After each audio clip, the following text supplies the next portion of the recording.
Ashamaa harka fuunee kabajamtoonni fi hordoftoonni maatii maskuutuu taatan hundi keessanuu kan biyya keessa jirtanis kan biyya hambaa keessa jirtanis akkasumas viidiyoo kiyya laayikii, sheerii, koomentii walinaa barreessaa na jajjabeessaa jirtan hundi keessanuu dhugumaan dhugaatii guddaa galatoomaa eebbifamaa isiniin jechuu jaaladha.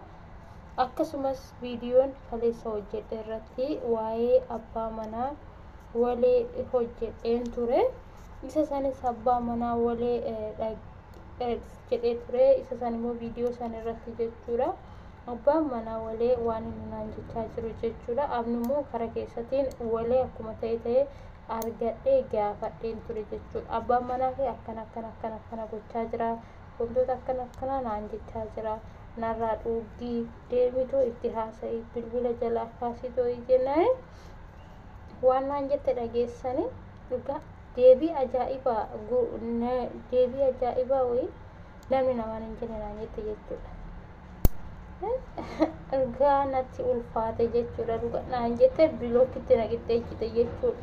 Maaliif akka ishiin bilookii na goote illee yeroo giraa na gabbe ani garuu jecha badaa hin jenneen wanni hin jedheen illee obboleettii koo abbaan manaa kee akkana jechaa jira. Sababa saniifiyyuu abbaa manaa keetiif dawwaliitoo bilbila jalaa kaasii ani mana kee diiguu hin barbaadu. Sababa saniifiyyuu abbaa manaa kee wajjiniin haasa'ii. Abbaan manaa kee akka badaa ta'aa jira. Ishiin nagatteetoo nama biraa wajjin haasa'uu jammarte ani dammoo si dhiisuu si wajjin jiraachuun qaba si fuudhuun qaba si waliin jireenya jiraachuun qaba. Egaa guyyaa gaafa sagalee kee dhagayeeti jaalalli sirraa akka badaa na qabee jira. Si malee jiraachuu hin danda'u naan jechaa jira. Sababa keessa darbee ani sagalee isaa garuu YouTube irratti waraabne malee ishiidhaaf waraabee jira jechuudha. Maaliif wantoota baay'ee naan jedha jechuudha. Isa san immoo anis ammoo baasee isa awwaarraduun barbaadisa maaliif agama ga'amroon ishii cabus kan waan inni naan jedhu kan maalan ani immoo isa san gara keessatiin waraabee takkaa lamaan ergeetti. Isa san bamuu dhageechi maal ta'are yoo jaalatte mudoo qabaa naan jette jechuudha. Maal ta'are yoo jaalatte mudoo qabaayi. Abbaan manaa kiyya eenyu gadi jira yoo jaalatte naan jette. Maatii waaqayyoo sini abbaan manaa keessanii yoo sin irratti ba'eetoo nama biraa jaalala nama biraa waliin jammare gaafa ishiin dhuftee abbaa manaa kee narraa qabadhuun abbaa manaa kee hin barbaadu gaafa ishii siniin jette maal ta'are yoo jaalatte mudoo qabaa namaan jettu. Ani garuu akkasiin jedhu kaa maaliif abbaa manaa koo dirqama koo qabachuun qaba jechuudha. Maal ta'are yoo jaalatte eenyu gadi jira mudoo qabaaree naan jette jechuudha. Mudoo qabaaree naan jette dhugaa afaanuma guuttee mudoo qabaaree maal ta'a yoo jaalatte naan jette bilookii funyaanatti naaf oofte na biraa deemte jechuudha. Sababa saniifiyyuu jechi isheen naan jette na ajaa'ibu jechuudha. Halkan muluuyyuu ani jarri kuni narratti firaankii hojjechaa jiru moo hin jechaa jira bakka maaliif firaankiin irratti hojjechaa jiru moo ani garuu yoo firaankii irratti hojjechaa jiraattan walee ani isiniif hin qaba waan nama akkasii sanii mutishi ani hin beeku baay'ee abbaa manaa kee wajjin illee walii galtee firaankii irratti hojjechaa jiraatte ani hin beeku garuu moo inni jechuudha siif du'e siif kufe namatti toltaa baay'ee bareeddaa si malee jiraachuu hin danda'u. Dhugaatii utubaa jireenyaati. Adanna ajaa'iba dhugaa. Ishiin gabaabduudha. Ati dheertuudha. Waan baay'ee naan jedhee ani dhugaa baay'ee natti ulfaate jechuudha.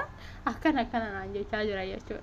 Silazaa ani kaayyoo isaan maalan beekan yoo firaankilee irratti hojjechaa jiraatti jechuudha. Walee noo firaankilee abbaa manaa ishee wajjin firaankuma isaanii irratti hojjechaa jiraatti ani hin beeku jechuudha. Garuu ani firaankilee hojjechuu narratti firaankii hojjechuu dhuftan ani akkasii waan akkasii san keessaa fedha hin qabu ishee maaliif ani hin barbaadu. Ani jireenya mataa kootii tan jiraadha. Sababa saniifiyyuu akkanarraa abbaa manaa kee dhoggitu tasa viidiyoon kiyya kun yoo si bira ga'e waleetuufi dogonkorumaan akkuma carraa ta'ee viidiyoo kana gadi xuxxee yoo laalte ta'e abbaa manaa keenarraa dhoggiyan. Yoo narratti illee firaankii hojjechaa jirtan ta'e firaankii siniifan ta'a akkanumatti natti himaa jechuudha.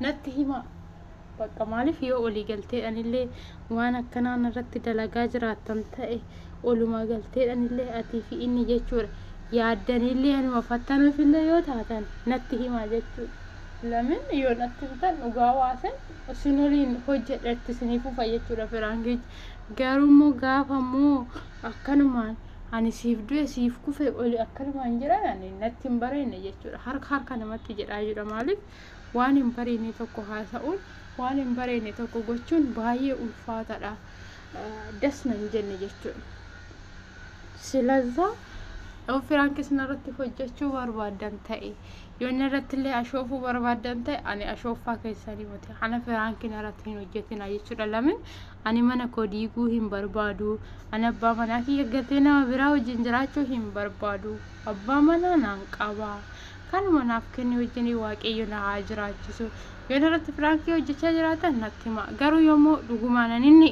ati isaan gargar baatee jirtu ta'e akkasitti haasoftu ta'e nama biraa haa soqatu jechuudha nama biraa haa soqatu anaamoti jechuudha kas soqatu lamin ani bakka jechoonni naan jedhe jechoonni akkasitti haasa'u sun baay'ee na ajaa'ibe jechuudha silazaa akkasii siniin jechuu jaaladhaa hordoftoonni fi kabajamtoonni maatii mastuu tuuftaataan hundi keessanuu kan biyya keessa jirtanis kan biyya ambaa keessa jirtanis akkana jechaa jira jechuudha abbaan manaa walee ani immoo fedha isaatis hin qabu nama tokko immoo namoota tana miidiyaadhaan argeetu ammuma tana jaalala keessa seenii jaalalli sarraan qabu jechuudha maaliif jennaan bakka namni tokko akkanumatti nama qilleensuma irratti argee miidiyuma irratti argee siifan du'a siifan kufa namni namaan hin jedhu jechuudha isa isaan immoo ani jechuun hin barbaanne baay'ee ulfaata jechuudha baay'ee tokko ulfaata isiniin jechuu jaaladha inni immoo akkana naan jechaa jira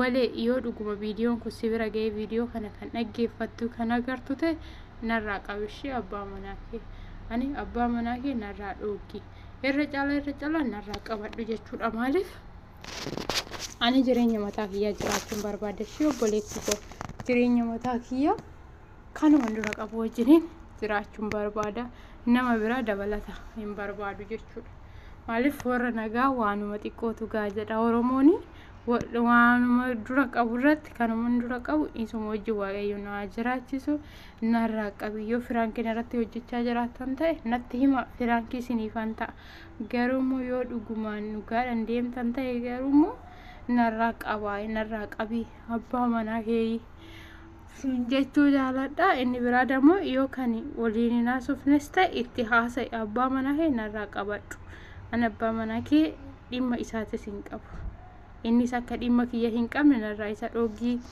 siin jechuu jaaladha hordoftoonni fi kabajamtoonni maatii mastuu tuuftaataan hundi keessan odoo isin mee rakkinni akkanaa isinirra ga'e maal jettu mee odoo isin wannumti akkanaa wayii guyyaa tokko dhufeetuma isinirratti ga'e hagama isinitti dhaga'amu laalaame waan akkanaan irratti hojjechaa jiru saallachuu garuu wajjumaan malee inni kophaa isaatitti akka bara guyyaa dura natti dhufu baay'een ishii jaaladha ishii malee jiraachuu hin danda'u ijji koo ishiidha ishiin utubaa jireenya kootiiti namni kalecha ishiin utubaa jireenya kootiiti naan jedhu sun har'a akkamitti sirraa jaalalli na qabe siif kufuunidha siif du'uunidha akkasiif ta'uunidha kun waa sobaati sila ta'eehu narratti firaankii hojjechaa jirtu ta'uun oolu narratti firaankii hojjettan keessan narraa dhaabaayee siniin jedha akkasuma immoo hundi keessanuu viidiyoo kana laayikii sheerii koomentii gochuu hin irraanfatina as keessatti waan hin deebisu tokko namumti tokko dhufeetuma sinan jaaladha siifanan du'a siifan kufa jedhee gaafa sinas faraara'e jaalala keessa hin dura maalummaa isaa duuba isaa hubadhaa